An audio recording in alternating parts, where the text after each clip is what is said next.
Okay, let's talk about journaling.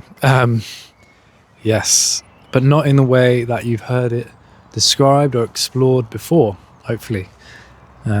This insight can only be as unique as it is personal, so I'm going to be talking and rooting this video with my own imperfect journey in journaling, which has begun about 3.5 years ago and continues to go on. I'm just going to show you my current journal, a bit of a red book if you get the reference, and it's going to be supplemented with a little bit more of a fully lived embodiment, to be honest, of someone who has taken journaling to its spiritual extreme and can act as a kind of counterweight to my experience, offering us, all of us, a bit of an exploration into the more incandescent ways of living poetry and journaling in its fullest, which refers a little bit to my previous video. But anyway, I'm going to be talking again about Lewis Thompson, who was an English poet sage in the early 20th century or mid 20th century. And the main intention I want you to come away from this video is a kind of restoration of journaling in its more magical, original character of a Diarium Spirituale, which is Latin for spiritual diary, believe it or not. And that term spoke to me, and hopefully it speaks to you too, because then this video is definitely up your street. Perhaps you're someone who has tried their hand at journaling, or perhaps still has it as a disciplined practice, but has become inevitably disenchanted with the original allure that drew you into journaling in the first place. Because I think for all of us that journaling speaks to, we do have this inclination towards some kind of introspection, self-reflection, wanting to know more about ourselves, where we came from, so our history, and also having a platform and a place to talk about who we want to become, which we find out kind of is who we are when we take all of that history away. There's a unique angle I can take here, which is kind of where I've got to recently with journaling, which is assessing it via the first principles. Like, what is our actual philosophy going into journaling in the first place? How do we kind of avoid what Lewis Thompson would describe as like the self-circling of the mind that description is?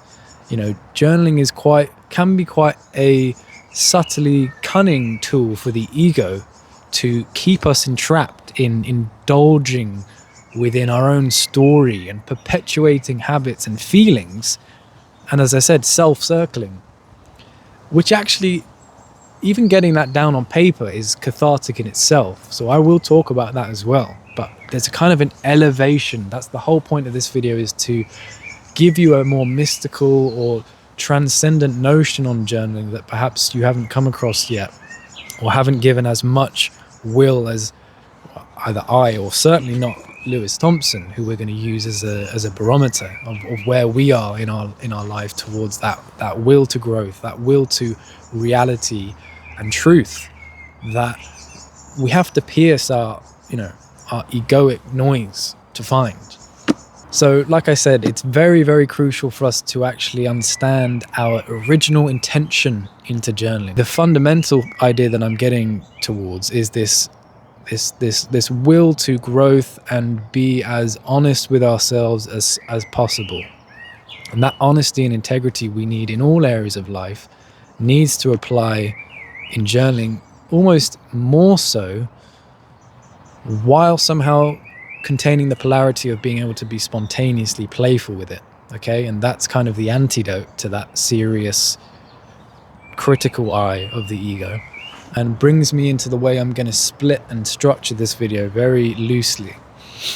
And it all comes from actually a quote that comes, the first quote we're going to talk about from Lewis Thompson, who says that a journal can only be sustained for the sake of or intention with the ego. Okay, so imagine, I don't have both my hands here, but imagine there's this split that happens when we decide to journal, because we enter the realm of duality. inescapably. We can't connect to something through stillness. We can't connect to our own self or God or the transcendent, whatever label we want to use. That kind of pure connection, the wind has come in here as I talk about God, but that pure connection happens in stillness and in nothingness, in a way, okay? Entering these realms, even as I'm speaking to you now, I'm obviously entering the world of duality, okay? So that creates this split. So journaling, using language and writing, can either be undertaken to sustain the ego, perpetuate the ego, which on the surface doesn't sound great, but it has its value. And on the other side, it's in tension with the ego. So notice how it's still within the framework of in the ego's realm.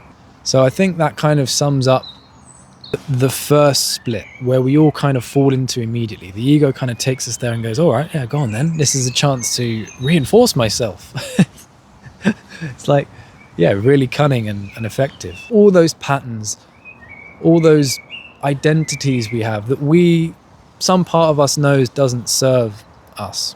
It's formed by history. They're feelings attached to the past that have nothing to do with our present experiences, that we go into the world and we feel blocked by something. And so therefore we go onto the page to cathartically work that out, break it down, analyze it. We've got this amazing intricate detail and map of all the things that get in our way. Now what? We essentially want to acknowledge all of that, disidentify from what's on the page, and then integrate it. And then we can move on to the next step, right? Which is then consciously create tension with the ego. So Thompson says the ever inconclusive dynamic force of the journal is tension with the ever-changing ego, which is constant only in surviving at the cost of every slender magical opportunity, always insulated by the continuous indecision of the mind. So beautifully put. And what he's essentially saying here, and what we can take from this, and what I can give my personal resonance towards, is there's a part of us that is surviving and protecting, and it's at the cost of every magical opportunity we might actually have in life at some kind of dynamic change. So to essentially use the journal in any way that is expecting us to come to some kind of final conclusion is kind of ironic. So it is impossible for description to rearrange things in a vital pattern that could show a way out of the endlessness of choice, he says. When we're writing, there is an endlessness of options that we have at all times, and that becomes very exposed when we take the pen, and we almost get paralyzed at where to start. And so by describing, Thompson's suggesting that there's no way we can actually create the vital pattern we need to kind of get out of that vortex of infinite loops. And so let's talk about some alternatives. Let's talk about how we can restore the original character of a Diarium Spirituale. Thompson says, I prefer to use immediate images to speak in human, poetical terms. And how I connect to that, how I've resonated with that in my journaling, is bringing images and symbols into your journaling. It's so powerful. And however you experience them, or however you churn them up from your unconscious, or reflect upon them in your external world, what is it that actually made an impression on you? It might just be the essence of trees. It might be, the symbol of a key. That there's something about this idea of symbols which will speak to you watching this, that certain things catch your attention. Get that on the page. Use that as the starting point of your entry. the immediate images that come up. And I promise you, the more you stretch this muscle, the more you will get into a kind of automatic flow, because there's something athletic about this. There's a skill involved. Just as in physical sport, we train and train in order for us to have a more open channel to access a flow state, and what we do create from that place is more impressive because we've worked on it in the background, but now we can actually let go. We don't actually have to think about it. The same applies in journaling and stretching this muscle of literally writing down whatever images arise and that you can associate with your experience, but funneling at least a decent chunk of your willpower and your life force to exploring the inner world of symbols and impressions will create such a powerful foundation moving into your life to see a kind of lighter, elevated perspective on even the struggles you might have. There'll be some sense of meaning and connection from your past, journal entries or memories of experiences, because honestly, it's such an experience when you have like a symbol repeat in a place of apparent suffering. You climb the ladder as you begin to see the alignments of what is being shown to you by some force that feels both personal and omnipotent at the same time. And so to connect to our own spark, guiding force, Thompson says that because all need and occasion of expression of oneself depends upon division in consciousness. So every time we need to express ourselves, as I said, we are dividing consciousness. So Thompson urges us to at least sustain the level where that division is between one's fully organized self, so the self that is, journaling and organizing our symbols, collecting things, analyzing them, collecting them, and a greater potential whole. So if we are going to divide, and as I said, that original route I spoke about in indulging in the ego is dividing. It's endless dividing, and we have a mess and we splurge it on the page, and then we can integrate it all together. The other option is this kind of very conscious, very meticulous, and it requires a certain amount of concentration and will to essentially, that tension point is just between 1 and 2. We stretch it out, and that original division in consciousness is between our organized self that has been doing everything I've said. We've understood like the symbols that might be speaking to us. We understand that when we're in that realm of description, and we're probably, or even when we're in the land of like, ego versus ego, it's all a bit of a trick. So okay, now we're in a different space with a fully organized self, and that relation is now between a greater potential whole, as he says. And then he says, then all self-expression becomes yoga, which essentially means unity, or bringing things together, coming together. It's like the egg yolk is coming to mind. I don't know if that is an etymological link, but it's like this idea of the yolk. It's we can join these two bubbles to become one, and maybe one is encompassed in the other, but they're still, we can see two distinct bodies, but they are still one in the same. That is a way we can utilize the self-expression inherent in journaling by exercising that relationship between not just who we might become, but this greater potential whole, this overarching wholeness that we're in communication with.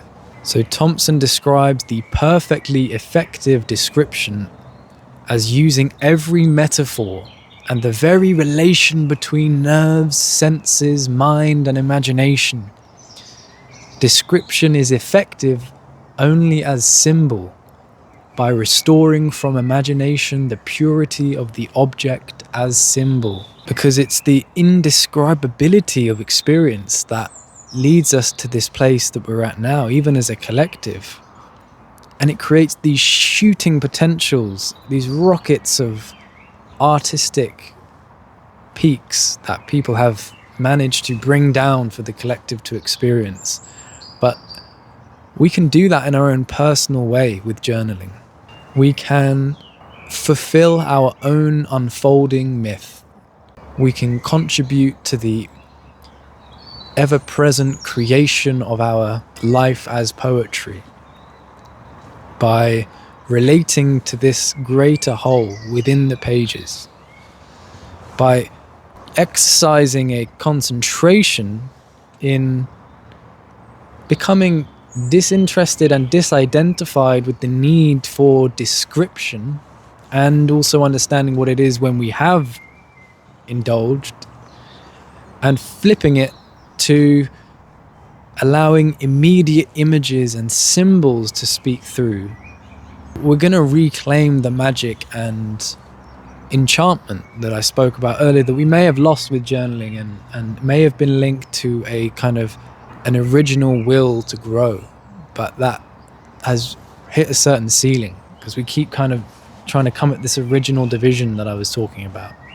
I guess it reminds us to not necessarily prioritize that need to analyze, psychoanalyze ourselves. That is a powerful tool, but to what end? So yeah, that's kind of where this video has led me today. I imagine whatever I've expressed in this video has had its intention and its time and place in space.